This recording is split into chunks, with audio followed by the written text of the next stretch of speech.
BBC, it is time for my favorite segment of the week.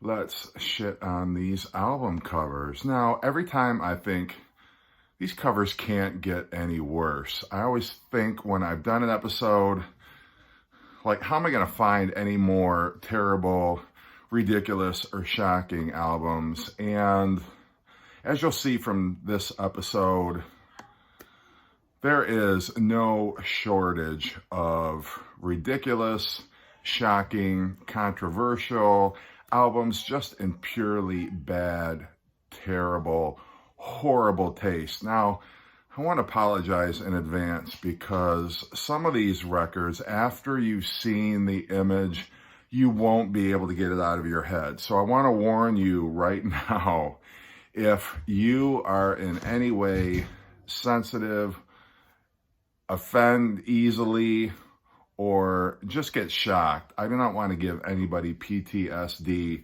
looking at some of these album covers because they really are terrible. And I think we've really hit new lows with this particular episode, and we've been down, like, rolling around in the gutter for a couple episodes now. But this one in particular,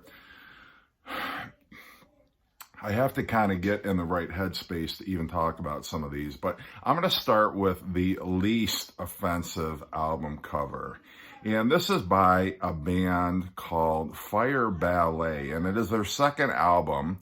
And so somebody, some genius, whether it was at the record company or one of the band members, thought, we're called Fire Ballet.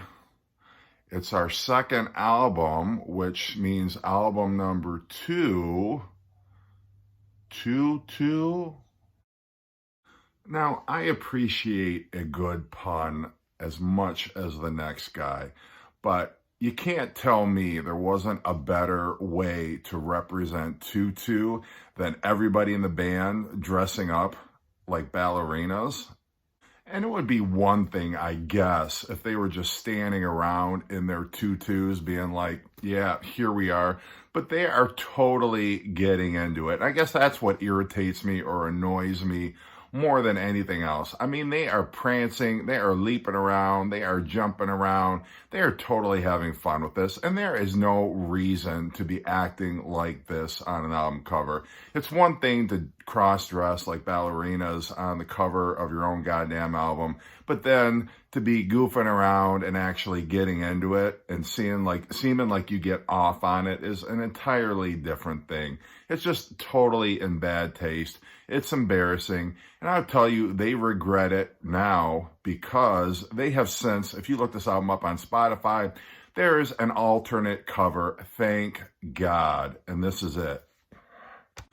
All right, unfortunately, we have to move on, but this next cover, to be fair, is actually the cover of a 7-inch single. This is a picture sleeve, and once you see this, you may never be the same again. So I'm going to warn you right now, this image is going to be indelibly stamped in your head until the end of time. So if you don't want to see it, you may want to skip the video. You may want to just say, hey, Jeff, I'm out of here.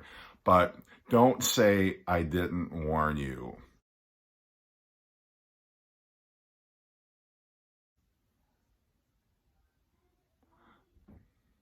I mean, what do you say?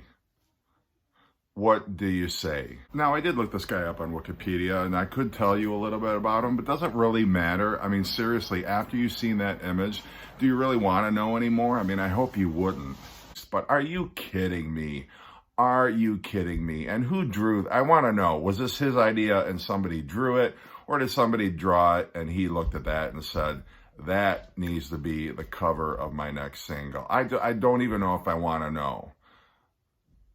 But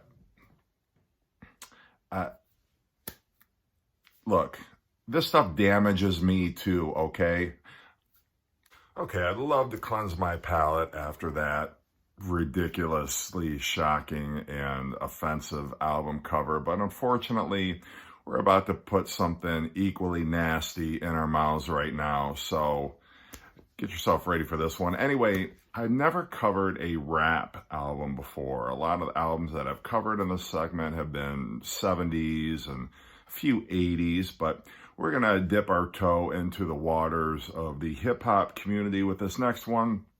And the artist is Pooh Man, Poohman. And if you're thinking it's this kind of Pooh, you're about to be disappointed. But I think you know, because you've already seen this much of the video, it's not going to be that kind of Pooh.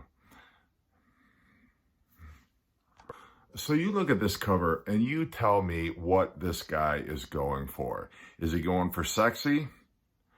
Nothing sexy about this album cover. Is he going for funny? Not laughing. I mean, other than ironically. I mean, the only thing he could be going for with a name like Pooh Man, I don't even want my mind to go there. So I looked this guy up on Wikipedia just because I'm curious. And I love at the beginning of the article how it says, not to be confused with DJ Pooh or Big Pooh. I mean, how many guys are running around out there with the Pooh moniker? What is the attraction to the name Pooh? I really want to know. But thanks for setting me straight, Wikipedia, because otherwise I might have accidentally confused the three of them. And then I also find it hilarious that the Wikipedia article says his lyrics focus on the topics of sex, money, and murder. And then come to find out he's actually got a song called Sex, Money, and Murder. So yeah, I guess his lyrics kind of do cover those topics.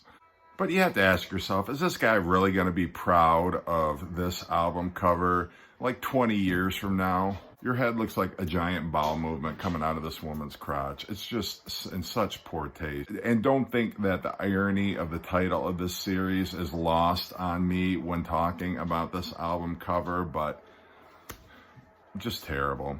So anyway, those are today's features. Again, I apologize. I'm sorry if you're traumatized, but nonetheless, just trying to have a little fun here. Hope you're having a great day, and take care.